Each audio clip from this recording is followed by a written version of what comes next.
The first laugh hit harder than any bullet. I was standing at the bar when the Navy SEAL raised his glass and grinned. "Hey, Angela Nelson," he said loud enough for everyone to hear. "What's your call sign? Or do computers like you even get one?" The room burst out laughing. That kind of laughter, it doesn't fade. It brands you. No one spoke up. Not even the man whose life I once saved. He looked at his drink, pretending not to know me. In that moment, I felt something break, not in anger, but in clarity. They didn't see me as a soldier, as a leader, or even as human. Just a woman in the wrong room. I set my glass down slowly. "You want to know my call sign?" I said. He kept smiling. He shouldn't have.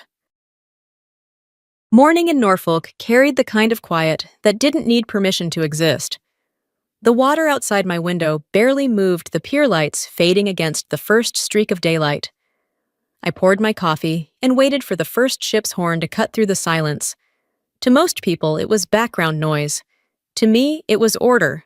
I'd grown up on the rhythm of that sound. My father used to say, "The ocean trained you better than any commander. It taught you patience, or it swallowed you whole." My mother stitched wounds and saved men who thought they couldn't be saved. Between the two of them, I learned that strength wasn't noise, it was precision.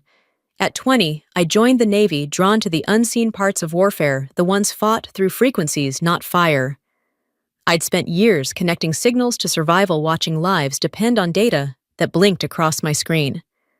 Once in a dust-choked corner of the Middle East, a unit of SEALs called for help over a dying frequency. 90 seconds later, they were alive again. Their official report called it a recovered channel. My name never appeared. After 8 years overseas, I came home to a quiet office at the Naval Signal Center in Norfolk. It suited me, the hum of machines, the discipline of silence. Then one afternoon, the phone rang. "Commander Nelson, we need you back in Coronado, California. You'll lead cyber defense training for SEAL operations." The line went dead, but the past didn't. Coronado, the same base that had once sent the team I saved and never knew it. I stared out the window. The sea looked calm, but I could still hear the echo of that broken voice from Kabul. "If anyone can hear us, we're dead." They lived. No one ever asked who heard them. I folded my uniform, slipped my dog tag into the pocket, and closed my suitcase.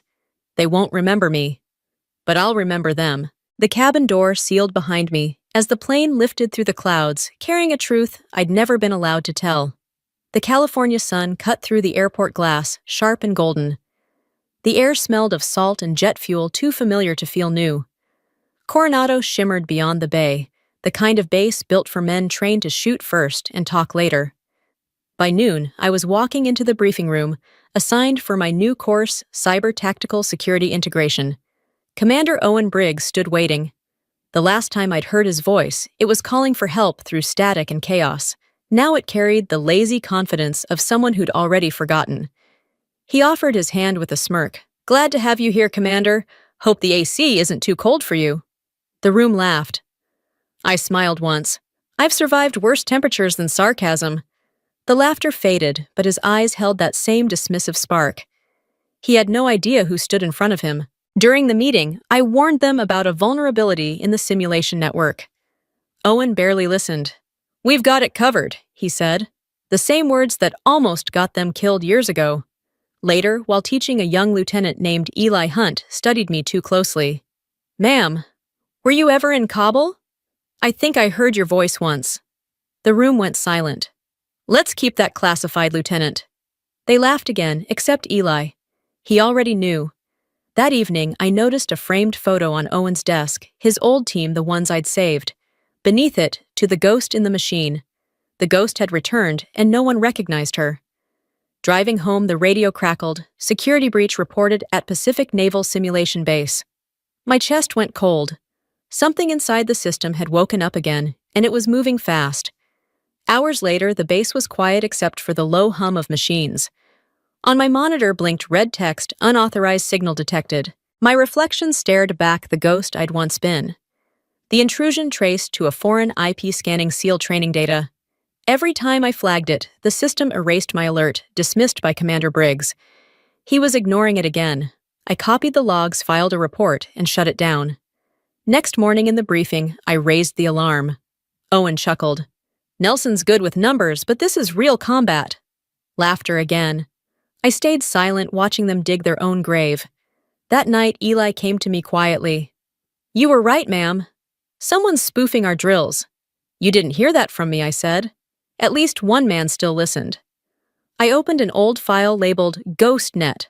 The pattern matched perfectly, same attack method from Kabul, same arrogance, same blindness. I leaned back, eyes on the black ocean beyond the window. It's happening again, I thought. On the final page of the old report glowed my call sign, Operator Phantom 9. Maybe the ghost isn't done haunting yet. The screen went dark, and the sea whispered back. The next morning, the air in the mess hall carried that kind of quiet laughter that cuts sharper than words. From somewhere behind me, a voice whispered just loud enough to sting. Careful, the data queen might hack your coffee machine. I didn't react. I'd learned long ago that silence unsettles bullies more than anger ever could. Still, it burned.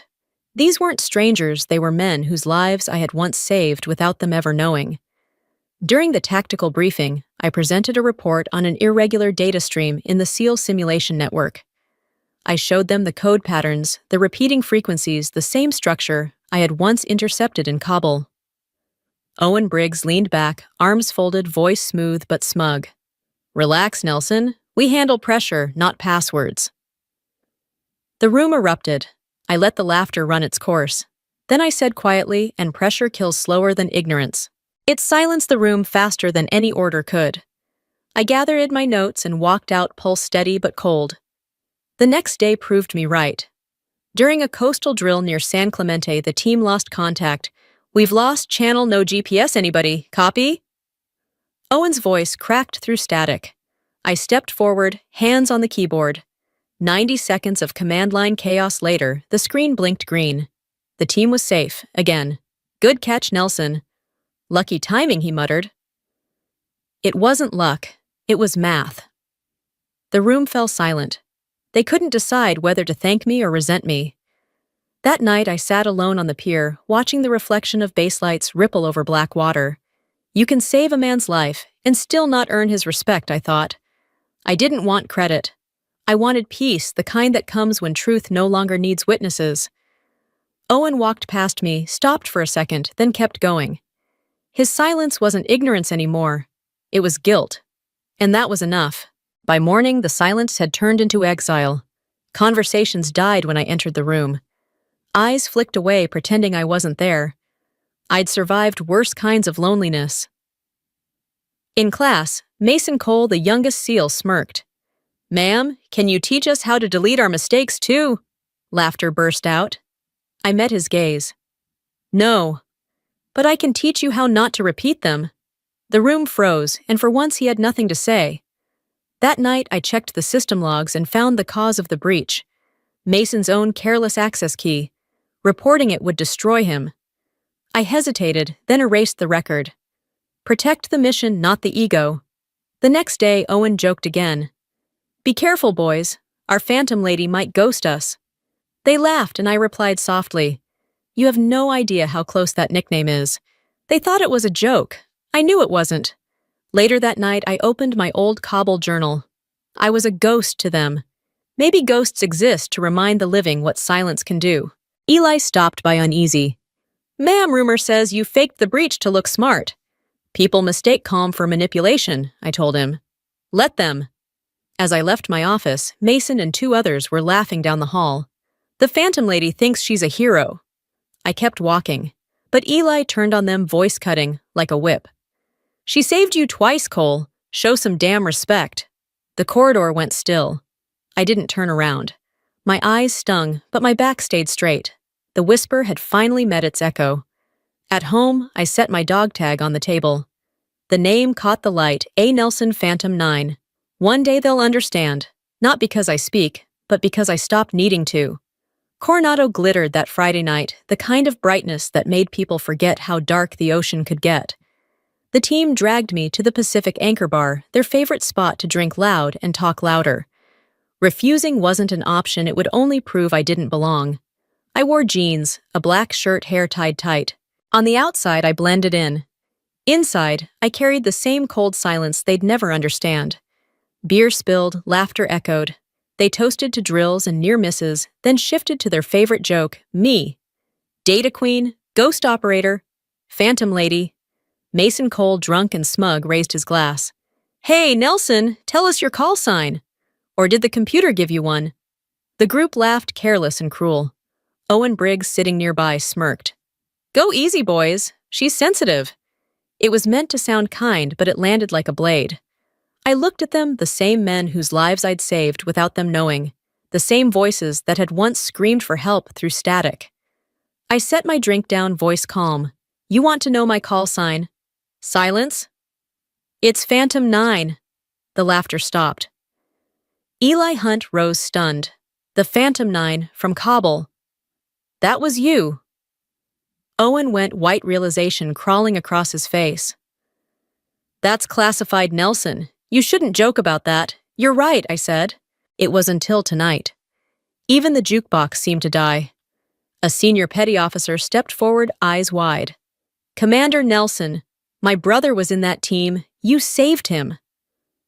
Every face turned toward me, heavy with shock and guilt. I didn't feel victorious, just hollow.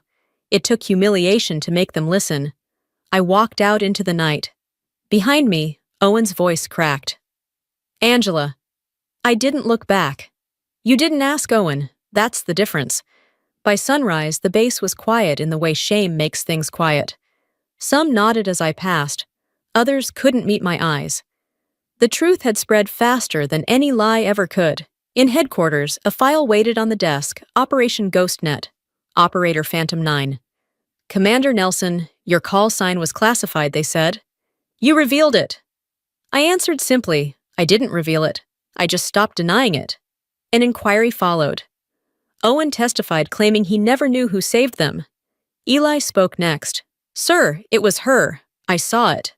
The silence that followed was heavier than judgment. Later, Rear Admiral Kennedy called me in. Commander, we've known for years. You kept your oath. That's what matters. He handed me a transfer order. Effective immediately, you're reassigned to Washington Joint Intelligence Division. Outside, Owen waited.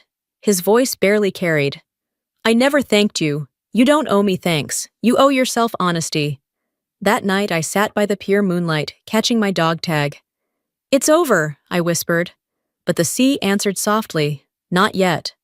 The waves rolled in slow, steady, like truth itself, inevitable, patient, and impossible to silence. 2 years later, Washington moved like a living map of quiet decisions and loud consequences. I led the Red Line Task Force, the small team that watched the Navy's drones so the rest of the fleet could sleep. At sea, we had fought storms. In D.C., we fought certainty. One November night, the console spat an alert and intrusion on a fire control channel. The screen painted Tripoli as the target. My stomach dropped when pattern analysis lit up coordinates shifted by exactly 400 meters, the same error signature that had haunted Coronado. If the strike went through, civilians would die. I took it up the chain. The colonel on duty pushed back, insisting they had field confirmation and to proceed. I was blunt, the data stream was compromised, and the strike had to be aborted. He barked that orders stood. I answered that saving lives was an order too. 10 minutes ticked like a detonator. With command stalled, I executed an override on a redundant route and locked control long enough to freeze the drone mid-flight. Alarms screamed, radios filled with accusations. A technician shaking announced that the override had come from me. Admiral Kennedy patched in and asked for my reasoning. I explained that the Red Line code had been cloned from the Coronado breach 2 years earlier, and that firing would kill innocents. There was silence as he reviewed the feed. Then he confirmed the abort. When the logs reconciled, the map showed fighters moving in the old pattern. Our decision had averted a catastrophe. Kennedy told me competence does not shout. It saves lives. That night, the promotion paperwork waited on my desk. I watched the Pentagon lights and thought about the men who once laughed at my silence. Now that same silence had kept them alive. Late in the fall, the office was quiet enough to hear the faint hum of the city beyond the Pentagon walls. My aide announced a visitor. When the door opened, Owen Briggs stepped inside. The uniform he wore looked worn at the seams, the kind that had seen too many deployments and too many regrets. It had been 2 years since I'd last seen him. He stood in front of my desk, but didn't meet my eyes. The silence between us was heavy, old, and unfinished. "You didn't have to humiliate me that night," he said finally. I leaned back in my chair, watching him struggle with the words. "I didn't," I said. "The truth did." He nodded once, jaw tight. "You were right, Angela. About everything. About respect, about silence. I thought strength was noise." "No, Owen," I told him. "Strength is clarity." He let out a long breath, then reached into his jacket and placed a small card on my desk, a photograph of a SEAL training class. "We changed the curriculum," he said. "Intelligence is part of every SEAL course now." I studied the photo. The faces were young, determined, unscarred. "That's how you say sorry," I said quietly. He smiled, the first genuine one I'd ever seen from him. Then his expression darkened again. "You know there are still people who think you pulled that Phantom 9 thing for fame. They're free to think whatever helps them sleep," I answered. "But I know better," he said. We both went silent. For once, it wasn't the kind of silence that hurt. It was the kind that settled things, the kind that meant we'd finally stopped fighting ghosts. Before leaving, Owen hesitated at the door. "If you ever wondered whether it was worth it," I stopped him. "It was. Because you're here." He didn't argue, just nodded and left, letting the door close softly behind him. The setting sun stretched across the office, washing everything in gold: the desk, the wall, the nameplate that read Cap Teats, Angela Nelson, Deputy Director, Naval Intelligence. For a long moment, I stared out the window. The harbor below shimmered like a memory ship's, aligned in perfect stillness. The kind of order you only earn after chaos. My reflection merged with theirs, part of the world I'd once had to fight to be seen in. Forgiveness isn't noise either, I thought. It's just the absence of war. And for the first time in years, the silence around me didn't feel empty. It felt complete. 10 years later, Norfolk smelled the same salt metal and something like home. The morning light struck the harbor in thin gold lines as the Navy band tuned up on deck. Rows of young officers stood straight in their new uniforms, faces shining with the mix of pride and nerves I remembered too well. I walked up to the podium, the breeze catching the white of my jacket. Rear Admiral Angela Nelson. The title still felt like borrowed language for something I'd spent a lifetime earning. I looked out at the ocean of faces, men and women, who hadn't yet learned that victory often comes wrapped in silence. My speech was short. It didn't need to be long. I talked about duty, about listening harder than you speak, about knowing when to be loud and when to be still. They applauded politely, not realizing those words had been carved out of years of being ignored.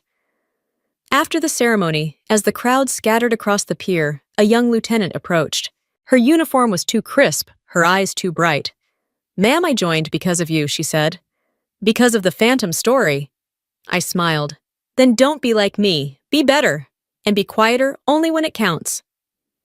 She hesitated, then handed me a small pin, a silver crest shaped like a circuit fused with an anchor. "Operation Redline Protocol," she said. "It's part of SEAL training now." At the bottom, etched in fine print, were 5 words. "In honor of Phantom 9. We don't forget ghosts anymore, ma'am." For a moment, I couldn't speak. The past, once buried under ridicule and secrecy, had become part of their foundation. They'd built a doctrine out of a woman they once refused to see. I closed my hand around the pin, feeling its weight light but not small. As the crowd thinned, I turned toward the back row. Owen Briggs stood there in civilian clothes, his posture still impossibly straight. Retirement had softened him. The arrogance had long washed away. When our eyes met, he raised his hand in salute. I returned it sharp and certain. No bitterness left. No apology needed. Down by the dock, Eli Hunt waited. He'd traded his combat gear for teaching blues, the kind of man who carried respect the way others carried medals. We walked side by side along the wooden planks, the tide lapping beneath us. "Funny how a bar joke turned into a Navy doctrine," he said. I laughed, the sound low and easy. "Revenge is loud," I told him. "Redemption whispers." He nodded. And for a while, we just listened to the creak of ropes, the hum of ships, the distant gulls calling above the bay. There was nothing left to prove. When he left, I stayed behind. The pier stretched into the water like a bridge to another life. The sea was calm today, the way it only is when the storm has already passed somewhere else. I stood there until the chatter from the crowd faded and the world went quiet again. I reached into my pocket and pulled out my old dog tag edges, worn smooth with time. The letters were faint but still there, A. Nelson, Phantom 9. I turned it over in my hand, letting it catch the morning light. You don't have to shout the truth, I whispered. You just have to live it. The wind moved through the rigging above me, blending with the steady rhythm of the waves. It was the same sound I'd heard all my life, the sound of duty, of memory of peace. The sound of water. As the scene faded to the soft rush of the tide, the world narrowed to one quiet truth. Rear Admiral Angela Nelson Rhett, founder of Redline Integrity Protocol U.S. Navy, and beneath it, only the ocean answered.